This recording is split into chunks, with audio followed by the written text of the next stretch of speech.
వి gold trusted gold buyers. మీరు తాకట్టు పెట్టిన బంగారాన్ని విడిపించి ఈ రోజు ఉన్న మార్కెట్ ధరకు కొనబడును.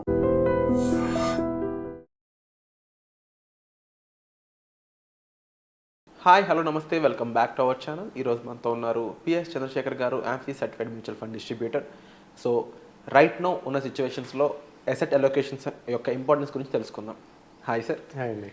సార్, అసెట్ అలొకేషన్ అనే ఒక కాన్సెప్ట్ ఏదైతే ఉందో, అంటే మన దగ్గర ఉన్న డబ్బుల్ని తగిన పర్సంటేజ్లో 4 రకాలైన ఆస్తులు పెట్టమంటారు కదా, కాస్త ఆ ప్రొసెస్ని ఎక్స్ప్లెయిన్ చేస్తూ అందులో గోల్డ్ గురించి ఉన్న ఇంపార్టెన్స్ని కాస్త ఎక్స్ప్లెయిన్ చేస్తారు ఈరోజు ఎపిసోడ్లో. మంచి క్వశ్చన్ విరాట్ గారు. మనం మ్యూచువల్ ఫండ్స్లో ఎప్పుడైతే ఈ మల్టీ అసెట్ ఫండ్స్లో పెడుతుంటామో ఈ గోల్డ్ దీంట్లో కాంపోనెంట్లో కూడా ఇన్వెస్ట్ చేస్తుంటారు. బట్ ఇప్పుడు ప్రజెంట్ సినారియో చూస్తే సార్, గోల్డ్ ప్రైస్ 87,100 ప్లస్ ఉంది. 87,000. దీని కారణాలు ఏంటంటే సార్, జనరల్గా ఈ గ్లోబల్ ఎకనామిక్ అన్సర్టనిటీ ఒకటి, ఇన్ఫ్లేషన్ ఒకటి, తర్వాత ఈ వీకర్ యుఎస్ డాలర్.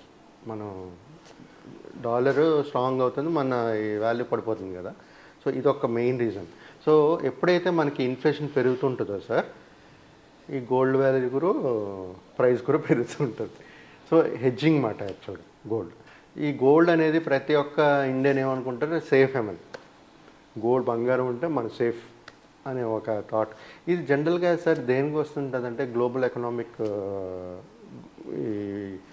ఈ గ్లోబల్ ఎకనామిక్ యాక్టివిటీస్ ఉంటుంది కదా, దానివల్ల ఈ కన్సర్న్స్ ఏదైనా ఉండేటప్పుడు ఈ ఎఫెక్ట్ గోల్డ్ మీద ప్రభావం ఎక్కువ చూపిస్తుంటుంది.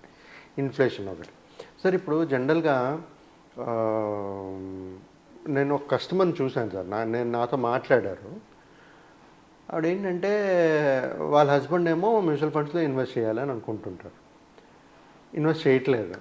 ఆమెమో she want to invest in gold, physical gold. బంగారం కొనడం తప్పేసి ఇంకేమీ ఇన్వెస్ట్మెంట్స్ అనేది చేయట్లేదు సార్. ఇప్పుడు ప్రతి ఒక్కరూ బాగానే ఉంది. ఇప్పుడు 87,000 దగ్గర ఉంది ప్రైజు. ఇప్పుడు కొనడం కరెక్ట్ అంటారా? ఈక్విటీ ఏమో పడుతుంది. అంటే ఇవన్నీ ఈక్విటీ పడేటప్పుడు మన గోల్డ్ పెరుగుతుంది, అది ఈక్విటీ పెరిగేటప్పుడు గోల్డ్ పడుతుంది. అవును.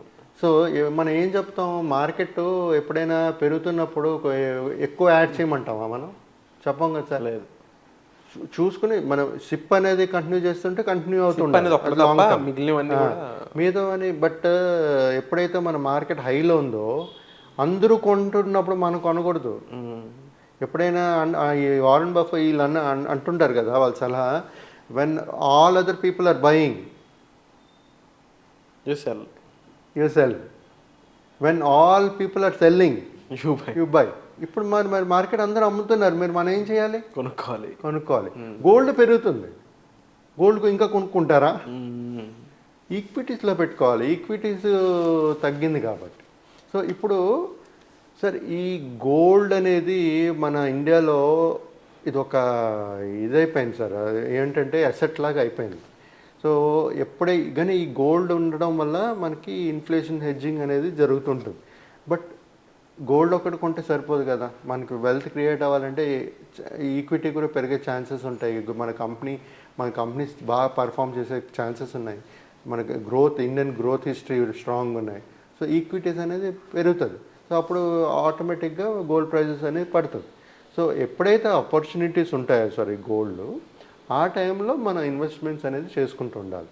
ఎప్పుడైతే హయ్యర్ వాల్యూలో ఉండేటప్పుడు మొత్తం తీసుకుని అప్పుడు కొన్ని రేపు పడిపోయిన తర్వాత ఆలోచించాలి, ఇంత పడిపోయింది వాల్యూ అని.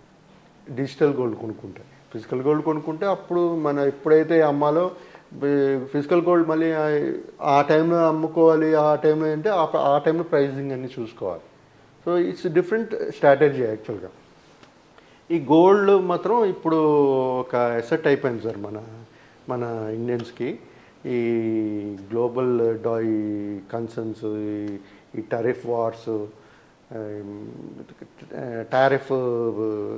పెడుతున్నారు, పెంచేస్తున్నాడు ట్రంప్. సో అన్ని కంట్రీస్ ఒక్కొక్కరు పెంచుకుంటూ పోతే ఈ ట్రేడ్ అనేది ఎఫెక్ట్ అవుతుంది. ట్రేడ్ ఎఫెక్ట్ అయ్యేటప్పుడు ఇలాంటి safe asset havens, even RBI వాళ్ళు కానీ అండ్ డిఫరెంట్ గవర్నమెంట్ సంబంధించిన వాళ్ళు కూడా ఈ గోల్డ్లో ఎక్కువ ఇప్పుడు ఇన్వెస్ట్ చేయడానికి గల రీజన్స్ కూడా ఈ ట్రేడ్ వార్ ఇదే అంటారా? ఈ ఎమర్జెన్సీ టైమే అంటారా? వాళ్ళు చేస్తుంటారు కదా సార్. ఇప్పుడు ఆర్బీఐ వాళ్ళు కూడా ఎప్పుడు గోల్డ్ కొనుక్కుంటుంటారు కదా. మనం బేసికల్గా ఈ gold is we are importing. So most of the safe havens ఎవరైనా చేస్తారు. అది మనం ఇండివిజువల్గా చేస్తాం, మన గవర్నమెంట్ అలా చేస్తున్నారు. దాని రీజన్స్ అన్ని కూడా ఇప్పుడు ట్రంప్ అనే మెయిన్ పర్సన్, ఆ పర్సన్ ట్రేడ్ టారిఫ్స్ సార్. ఇప్పుడు జియోపొలిటికల్ సిచ్యువేషన్స్ అంతే, అది ఎకనామికల్ సిచ్యువేషన్స్. టారిఫ్స్ పెంచేసుకుంటూ మరి వీళ్ళు పెంచితే వాళ్ళు పెంచుతారు, వాళ్ళు పెంచితే వీళ్ళు పెంచుతారు. సో ఆటోమేటిక్గా దీనివల్ల ఈ ఈక్విటీ మార్కెట్స్ ఎఫెక్ట్ అవుతుంది. దానివల్ల గోల్డ్ అనేది సేఫ్ హెవెన్ అయిపోతుంది. రేపు అన్నీ సెట్ అయిపోయి ఈక్విటీ మార్కెట్స్ పెరగచ్చు, అప్పుడు గోల్డ్ పడుతుంది. సో వైస్ వర్సా అండి, ఇది సైక్లికల్గా వెళ్తుంటుంది మార్కెట్స్. సో ఎవరైనా ఇన్వెస్ట్మెంట్ చేయాలి అనుకునేటప్పుడు డైవర్సిఫికేషన్ ఉంది కదా మనకి. మల్టీ అసెట్స్ ఉంది మ్యూచువల్ ఫండ్స్లో, లేకపోతే డైవర్సిఫై చేసుకోండి. మీరే సొంతగా డైవర్సిఫై చేసుకోండి. కొంత స్టాక్స్ కొనుక్కోండి, కొన్ని మ్యూచువల్ ఫండ్స్ కొనుక్కోండి, కొంతమంది రియల్ ఎస్టేట్ కొనుక్కోండి, గోల్డ్ కూడా కొనుక్కోండి. గోల్డ్ కొనొద్దు అంటలేదు, గోల్డ్ అసెట్ సేఫ్ అసెటే, బట్ ఎంత కావాలో అంత కొనుక్కోవాలి. లేకపోతే మిగతావన్నీ డిజిటల్ గోల్డ్ ఫామ్లో కొనుక్కోండి. ఫిజికల్ గోల్డ్స్ కొనుక్కొని పెట్టుకోవడం వల్ల సేఫ్ కాదు. But buying a gold is a good option.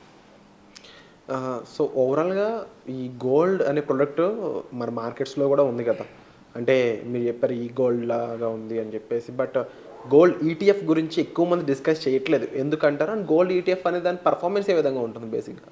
ఇప్పుడు అన్ని sir ETFs fund of funds అని వచ్చాయి. ఇప్పుడు చేస్తున్నారు సార్, కొంతమంది చేస్తున్నారు, అందరూ చేయట్లేదు. కానీ ఎందుకంటే most of the people are interested in to creating more wealth.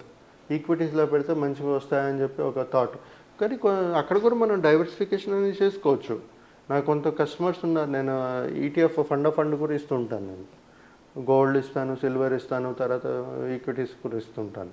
So ప్రతి ఒక్కరు ఏంటంటే నేను చెప్తున్నానంటే ఇది ఒక్కటే కాదు, గోల్డ్ ఒక్కటే కాదు, మన ఇన్వెస్ట్మెంట్స్ అనేది డైవర్సిఫై చేసుకోవాలి. ఈ అప్స్ అండ్ డౌన్స్ అనేది ఉంటుంది. ఈరోజు గోల్డ్ ఎక్కువ ఉంది, రేపు ఈక్విటీ ఎక్కువ ఉంటుంది, గోల్డ్ తక్కువ ఉంటుంది. అప్పుడు మనకు ఆపర్చునిటీ అనుకుని అప్పుడు కొనుక్కోండి. సో ఎప్పుడైతే పెరుగుతూ ఉంటుందో అప్పుడు మనం కొనుక్కోకూడదు, ఇంకా పెరుగుతుందని. ఇప్పుడు అలాగే అనుకుని ఇప్పుడు ఈక్విటీలో అందరూ కొన్నారు, ఇప్పుడు కరెక్షన్స్ వచ్చాయి, ఇప్పుడు ఏం చేస్తున్నారు? ఇప్పుడు దే ఆర్ సిట్టింగ్. ఇప్పుడు ఏంటంటే దే ఆర్ సిట్టింగ్ డక్, అంటే ఆ కూర్చుని వెయిట్ చేస్తున్నారు అంతే.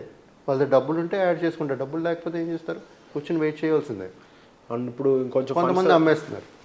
అమ్మేసే వాళ్ళకి వస్తే రిస్క్ అనే చెప్పాలి కదా, లాస్లో అమ్మేస్తున్నారు, ఇంకా భయం, ఇంకా పడిపోతుందేమో అని. డిసిషన్ మేకింగ్ సార్ తెలియక. ఎవరికైతే ఒక ఇన్ఫర్మేషన్ ఉంటుందో ఇలా చేయగలుగుతారు. ఇన్ఫర్మేషన్ లేదనుకోండి, మాలాంటి మ్యూచువల్ ఫండ్ డిస్ట్రిబ్యూటర్ మ్యూచువల్ ఫండ్స్లో ఇన్వెస్ట్ చేసి ఉంటే మేము చెప్పగలుగుతాం ఏం చేయాలనేది. వాళ్ళు సొంతగా ఇన్వెస్ట్మెంట్ చేసి మా దగ్గరకు వచ్చింది అన్నీ అయిపోయిన తర్వాత వస్తే మేము ఏం చేయగలం? ఏం చేయలేం. సో ప్రతి ఒక్కరు ఏంటంటే తెలిసినప్పుడు సొంతగా చేసుకోవాలి, లేదంటే డిస్ట్రిబ్యూటర్ త్రూ వెళ్తే వాళ్ళు ఒక మంచి గైడెన్స్ ఇచ్చి మీకు వెల్త్ క్రియేట్ చేసేటట్టుగా మీతో పాటు జర్నీ చేస్తారు. అది చాలా ఉండడానికి, రిస్క్ తక్కువ చేయడానికి ఛాన్సెస్ ఉంటాయి. Wonderful sir. సో మీ ఇన్వెస్ట్మెంట్స్లో రిస్క్ అనేది బ్యాలెన్స్ అవ్వాలి, బ్యాలెన్స్ చేయాలనుకున్నట్లయితే దానికి సంబంధించిన ఇంపార్టెంట్ గైడెన్స్ కోసం మీరు డిస్ప్లే నెంబర్స్ కాల్ చేసి డైరెక్ట్గా సార్ని సంప్రదించవచ్చండి. అండ్ ఈరోజు ఎపిసోడ్పై మీ అభిప్రాయాన్ని కూడా కామెంట్ సెక్షన్లో తెలపండి.